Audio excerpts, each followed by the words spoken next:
उस दिन की शुरुआत एक आम सुबह की तरह हुई थी, लेकिन किसी को नहीं पता था कि यह दिन ओबेरॉय हाउस की किस्मत बदल देगा, क्योंकि आज एक ऐसा राज खुलेगा जो न सिर्फ रिश्तों की नींव हिला देगा बल्कि मालिश्का की पूरी दुनिया को उथल पुथल कर देगा।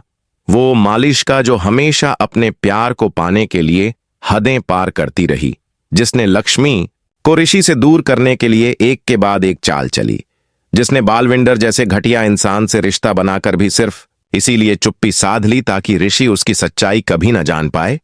और अब वही मालिश्का अपने पापों के दलदल में इतनी गहराई तक डूब चुकी थी कि खुद को बचाने के लिए उसने वो कदम उठा लिया जो किसी ने कभी कल्पना भी नहीं की थी, नीलम को अगवा करना। और वो भी तब जब नीलम को मालिश्का के बच्चे की सच्चाई पता चल चुकी थी। दरअसल बात तब शुरू हुई जब एक दिन नीलम किसी काम से मालिश्का के कमरे में गई और वहां मालिश्का का फोन टेबल पर पड़ा हुआ था। अचानक फोन पर एक पुराना वॉइस नोट प्ले हो गया जिसमें बलविंडर की आवाज गूंज रही थी।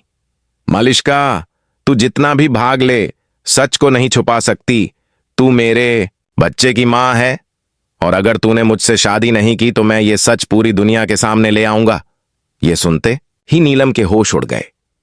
उसकी आंखों में अविश्वास, क्रोध और पीड़ा का तूफान उमड़ पड़ा। वो स्तब्ध रह गई। उसे लगा कि शायद ये किसी का मजाक है या कोई गलतफहमी, लेकिन जैसे ही उसने बाकी रिकॉर्डिंग सुनी और मालिश्का की पुरानी तस्वीरें देखीं जिनमें वो बलविंडर के साथ थी, तब उसे यकीन हो गया कि मालिश्का ने उन्हें धोखा दिया है। उसने अपने गर्भ में बलविंडर का बच्चा पाला और ऋषि को अपना बनाने के लिए वो बच्चा भी गिरा दिया। ये सब सुनते ही नीलम मालिश्का के पास गई और उसकी आंखों में आंखें डालकर बोली, तूने मुझे धोखा दिया मालिश्का। तू उस बलविंडर के बच्चे की मां थी। और मालिश्का कांप उठी। उसका रंग पीला पड़ गया। उसने नीलम के सामने हाथ जोड़ लिए और बोली, आंटी, मैंने ये सब मजबूरी में किया। मैं ऋषि से बहुत प्यार करती हूं। मैं उसे किसी और के साथ नहीं देख सकती थी। लेकिन नीलम का गुस्सा 7वें आसमान पर था। उसने मालिश्का को जोरदार तमाचा मारा और बोली, जिस पर मैंने भरोसा किया, जो मुझे मेरी बहू बनने लायक लगी, वो इतनी गिरी हुई निकली। तुझमें और उस लक्ष्मी में कोई फर्क नहीं, बल्कि शायद वो तुझसे बेहतर थी। ये कहकर नीलम सीधे ऋषि के पास जाने लगी ताकि उसे सच्चाई बता सके। लेकिन तभी मालिश्का का शैतानी दिमाग सक्रिय हो गया। उसे समझ आ गया कि अगर नीलम ने यह बात ऋषि को बता दी तो उसका सब कुछ खत्म हो जाएगा। उसका ऋषि, उसका सपना, उसकी पहचान सब बिखर जाएगा। और इसी डर में उसने एक ऐसा फैसला लिया जो पागलपन की हद पार कर गया। उसने अपने कुछ गुंडों को बुलाया और नीलम का किडनैपिंग प्लान बनाया। और जब नीलम घर से बाहर मंदिर जा रही थी तो रास्ते में एक गाड़ी आकर रुकी और 4 नकाबपोश लोग उसे जबरदस्ती उठा ले गए। नीलम ने चिल्लाने की कोशिश की, लेकिन उन्होंने उसका मुंह बंद कर दिया। उसके गहने, मोबाइल सब छीन लिए और उसे शहर के बाहरी इलाके में एक वीरान गोदाम में बंद कर दिया। वहां अंधेरा और डरावना सन्नाटा था। नीलम को कुर्सी से बांध दिया गया और थोड़ी देर बाद वहां मालिश्का आई। उसकी आंखों में पागलपन और जुनून था। वो बोली, मुझे माफ कर दीजिए नीलम आंटी, लेकिन आप मुझे मजबूर कर रही हैं। मैं ऋषि को नहीं खो सकती। आपने अगर मुंह खोला तो मेरा सब कुछ चला जाएगा। और ये कहते हुए उसने नीलम को धमकी दी कि अगर उसने किसी को कुछ बताया या भागने की कोशिश की तो वो उसे जहर दे देगी। नीलम ने मालिश्का की आंखों में देखा और कहा, तू कभी ऋषि को नहीं पा सकती मालिश्का। तूने उसका भरोसा तोड़ दिया। वो तुझसे नफरत करेगा। लेकिन मालिश्का अब किसी की नहीं सुन रही थी। वो अपने ही पागलपन में डूबी हुई थी। उधर घर में बवाल मच चुका था। नीलम के लापता होने से सब हैरान थे। ऋषि परेशान था। उसने पुलिस में शिकायत दर्ज करवाई और जब पुलिस को नीलम की गाड़ी एक सुनसान जगह पर मिली तो मामला और गहरा गया। वहीं पास में नीलम का एक कंगन भी मिला, जिसे देखकर लक्ष्मी रो पड़ी। उसे यकीन हो गया कि कुछ बहुत गलत हुआ है।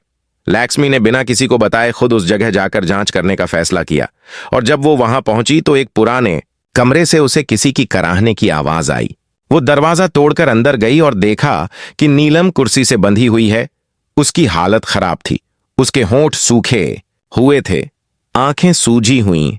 लक्ष्मी ने झटपट उसकी रस्सियां खोलीं, उसे पानी दिया और पूछा, आंटी, ये किसने किया? नीलम ने कांपते हुए कहा। मालिश्का, मालिश्का ने मुझे यहां बंद किया है। वो बलविंदर के बच्चे की मां है। सब कुछ झूठ था। लक्ष्मी के पैरों तले जमीन खिसक गई। वो सोच भी नहीं सकती थी कि मालिश्का इतनी गिर सकती है। वो नीलम को लेकर सीधे ओबेरॉय हाउस आई। सबको यह सुनकर धक्का लगा, लेकिन मालिश्का ने हर सबूत पहले ही मिटा दिए थे। उसके फोन से सारे रिकॉर्डिंग्स डिलीट थे, फोटो गायब। लेकिन नीलम ने सबके सामने खड़े होकर चिल्ला चिल्ला कर सच बोला। इस औरत ने हम सबको धोखा दिया है। ये बलविंदर की रखैल थी और उसका बच्चा इसने गिरा दिया ऋषि को पाने के लिए। ऋषि का दिल टूट गया। उसकी आंखों में आंसू आ गए। उसने मालिश्का से कहा, मैंने तुम पर भरोसा किया था और तुमने मेरे मां को ही उठा लिया। तुम्हें कोई हक नहीं मुझे प्यार कहने का। अब बस। और अब जब सच्चाई सबके सामने थी, तब लक्ष्मी का सम्मान फिर से लौटने लगा था और नीलम की नजरें पहली बार उस पर विश्वास के साथ उठीं। जारी रहेगा भाग 2 में। ओबेरॉय हवेली में नीलम की अंतिम यात्रा के बाद जो सन्नाटा पसरा था, वो किसी तूफान से कम नहीं था। हर कोना जैसे किसी भारी बोझ से दबा हुआ था। आर्श की आंखों में वो रोशनी नहीं बची थी जो उसकी मां के साए में रहती थी, और लक्ष्मी जो सब कुछ सहकर आज नीलम को न्याय दिलाने की कसम खा चुकी थी, वो अब अपने कदम पीछे नहीं खींचने वाली थी। अदालत की तारीख तय हो गई थी और ओबेरॉय परिवार की प्रतिष्ठा, आंसू और गुस्सा सब अब कोर्टरूम की चार दीवारी में एक ज्वालामुखी बनकर फटने वाला था। जैसे ही पहला दिन शुरू हुआ, वकील गुप्ता साहब ने अदालत में तर्क रखते हुए कहा, माय लॉर्ड, ये महज एक हादसा नहीं बल्कि एक सुनियोजित हत्या थी। मालिश्का मेहरा ने झूमर को जानबूझकर ढीला किया, जिससे नीलम ओबेरॉय की मृत्यु हो जाए और उसका रास्ता साफ हो जाए।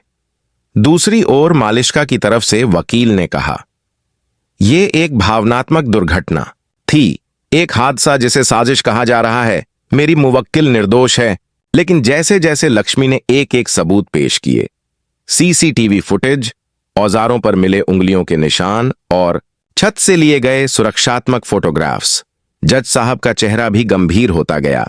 और जब शालू ने गवाही दी कि कैसे उसने खुद अपनी आंखों से सबूत देखे और कैसे मालिश्का ने अतीत में भी परिवार को तोड़ने की कई बार कोशिश की, तो पूरा कोर्टरूम स्तब्ध हो गया। लेकिन असली तूफान तब आया जब आर्श को गवाही के लिए बुलाया गया।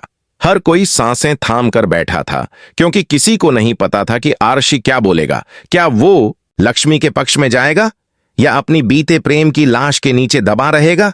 लेकिन जब आर्शी खड़ा हुआ, उसके चेहरे पर नीलम की तस्वीर सामने रखी गई, तो उसने कांपते हुए कहा, माय लॉर्ड, मेरी मां ने हमेशा मेरे लिए सही और गलत का फर्क समझाया।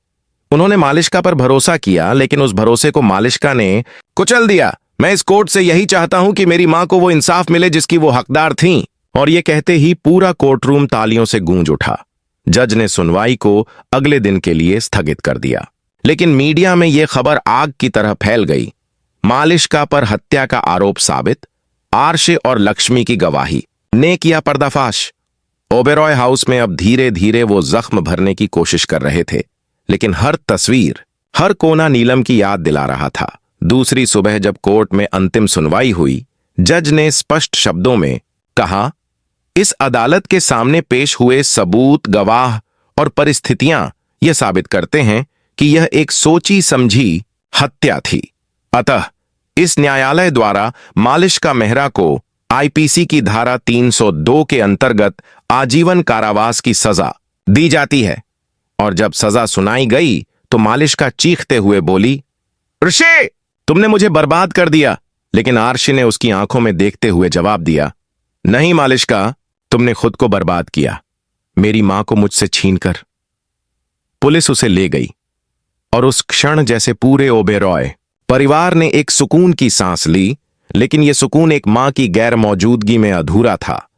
नीलम की मौत ने परिवार को झकझोर दिया था, लेकिन लक्ष्मी की हिम्मत ने उन्हें दोबारा जीना सिखाया। कुछ हफ्तों बाद जब लक्ष्मी पूजा कर रही थी, तो आर्श उसके पास आया और बोला, लक्ष्मी, मां होती तो शायद आज कहती कि तू ही है इस घर की असली बहू। लक्ष्मी की आंखों में आंसू आ गए। लेकिन उसने मुस्कुराकर कहा, मैं हमेशा उन्हें मां मानती थी और हमेशा रहूंगी। और तब आरशी ने पहली बार उसके हाथों में चूड़ियां पहनाई।